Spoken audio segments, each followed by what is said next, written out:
بعمل مديرية السيارات. وانا هنا عشان حاجه واحده، انا ماشي من غير ما اعرف ان في تظاهرات ولا اعرف ان في اي حاجه.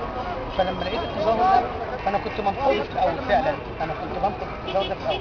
فلما لقيت ان المظاهره دي عشان خاطر اهداف معينه، طبعا عرفتها فيما بعد، فصممت ان انا اقف، وصممت ان انا اقف مع الناس واساند الناس عشان مساندة حاجه واحده بس، اللي هو الجيش.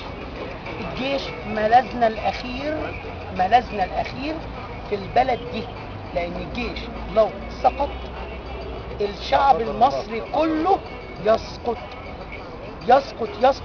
ليبيا، تونس، سوريا، اليمن، البحرين. حضرتك بتوجه كلامك للناس اللي هم ساعات بيجوا بيشككوا في الجيش بتاعهم. بالظبط كده، لان انا في وقت من الاوقات اتفرجت على قناه، مش عايز ان انا اقول اسمها.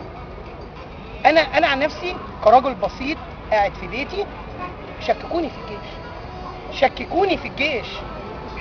مش شايف طيب ان المظاهرات اللي بتحصل ديت الكتير او الوقفات الاحتجاجيه الكتير اللي كل جمعه لازم يبقى فيه وقفه احتجاجيه في مكان ما، شايف ان دوت اصلا بيعطل شويه الناس؟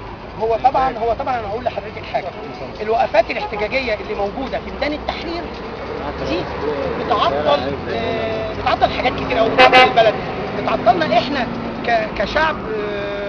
يعني احنا بنشتغل اليوم بيومه، قوتنا اليوم بيومه.